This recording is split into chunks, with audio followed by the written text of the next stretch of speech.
आज आप विश्वास दिला दीजिए कि आपके हृदय में केवल मैं हूं। मेरी व्याकुलता दूर हो जाएगी।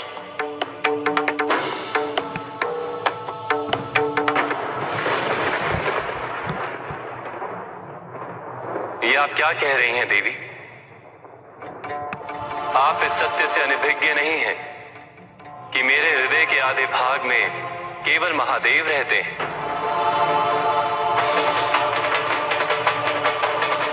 तो मैं आपकी व्याकुलता शांत करने हेतु ये कैसे कह दूं कि मेरे पूर्ण हृदय में केवल आप हैं? ठीक है,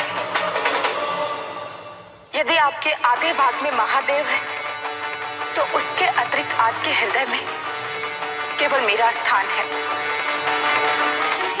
कह दीजिए ये सत्य है।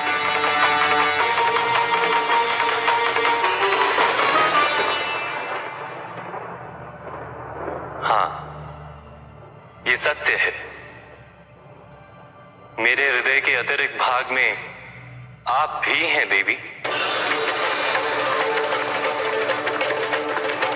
ओम वैष्णवे नमः। ओम वैष्णवे नमः। ओम वैष्णवे नमः। ओम वैष्णवे नमः। मैं भी, अर्थात और कौन रहता है स्वामी? मेरे अनेक भक्त जो मुझे प्रिय हैं, ये संसार जो मुझे प्रिय है, ये सब भी मेरे हृदय के आधे भाग में आपके साथ रहते हैं।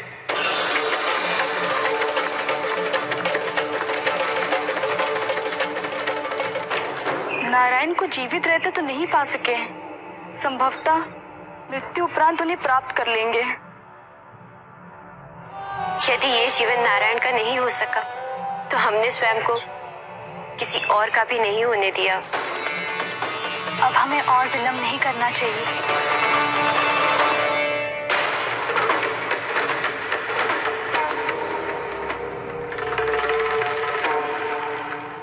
किंतु मेरे हृदय में केवल आप रहते हैं।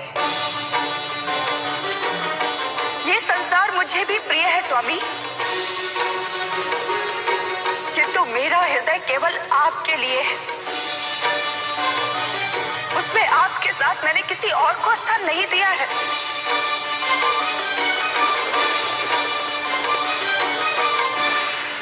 फिर अपने हृदय में मुझे अपने भक्तों के साथ क्यों रखते हैं आप? किंतु यही सत्य है। तो इस सत्य को परिवर्तित होना होगा। आपके हृदय में केवल मेरा स्थान होगा।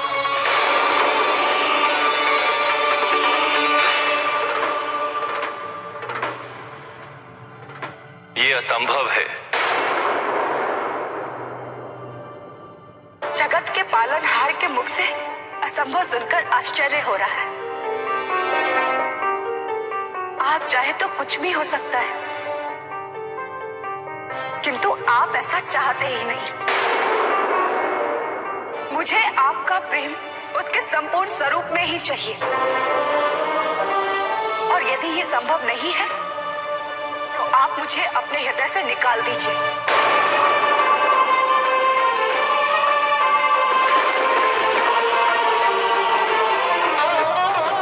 रहिए अपने भक्तों के साथ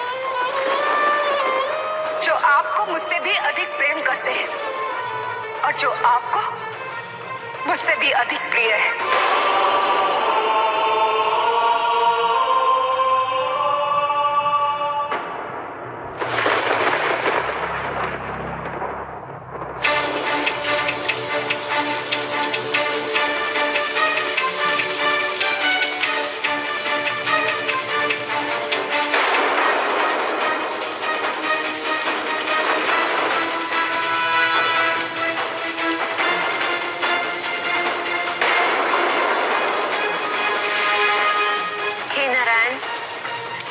जीवन के इस अंतिम क्षण में भी हम केवल आप ही का स्मरण कर रहे हैं।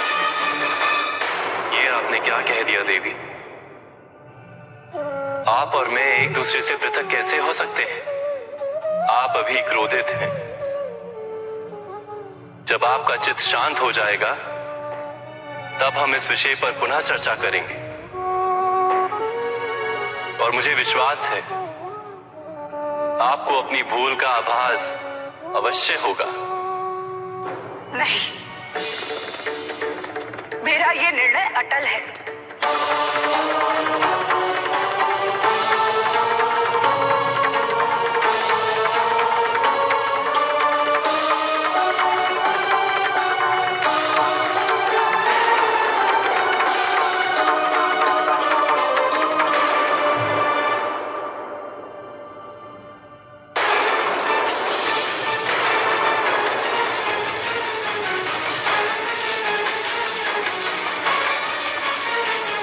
रुकिए।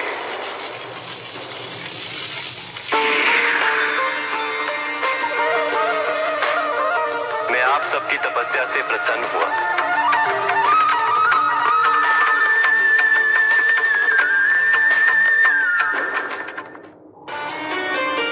मेरी शंका सही सिद्ध हुई। उनकी इच्छा ही नहीं थी। वो मुझसे उतना प्रेम करते ही नहीं जितना मैं उनसे करती हूँ। हे नारायण, आपने हमारी प्रार्थना सुन ली। क्या आप हमें मनवांछित फल देंगे? यदि नहीं तो हमें मृत्यु को प्राप्त होने दीजिए। क्योंकि आपके दर्शन पाने के पश्चात यदि हमारी इच्छा पूरी ना हुई तो उससे कठोर दंड हमारे लिए और कुछ भी नहीं होगा। वरदान मांगिए, मैं अवश्य दूंगा। वरदान नहीं, हम पांचों तो आपको अपने वर के रूप में पाना चाहती हैं।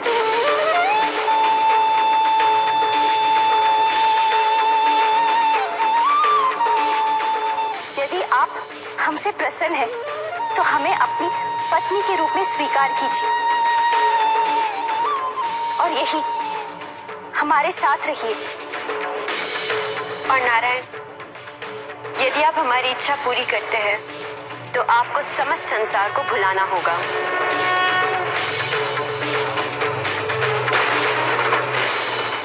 अभी तक की सभी स्मृतियां आपको अपने हृदय से मिटानी होगी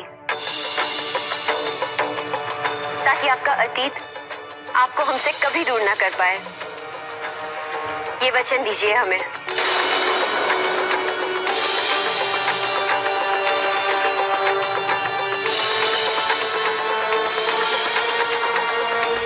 यदि यही आपकी इच्छा है तो आपकी ये इच्छा अवश्य पूरी होगी।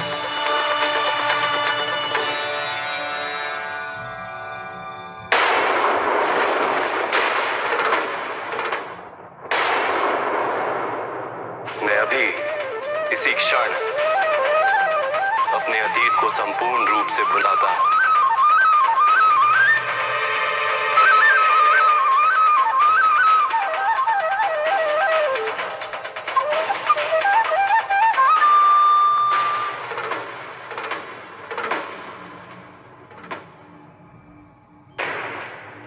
स्वामी, आपके मुख पर तनाव की रेखाएं सूचक है कि कुछ अनर्थ हुआ है। जिसका भय था वही होने जा रहा है पार्वती। नारायण ने उन 5 अप्सरा बहनों की इच्छा पूरी करना स्वीकार कर लिया है।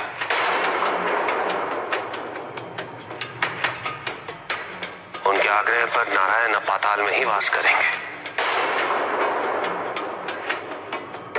और साथ ही अपने अतीत की सभी स्मृतियों को अपने मन से मिटा देंगे। अर्थात अब हम में से किसी को भी पहचानना नारायण के लिए असंभव हो जाएगा। किंतु नारायण ऐसा नहीं कर सकते। वो देवी लक्ष्मी से पृथक नहीं हो सकते। भगवान को अपने भक्त की तपस्या का फल देना ही पड़ता है पार्वती। यही नियम है। वरदान देते समय भगवान हित अहित नहीं देख सकते।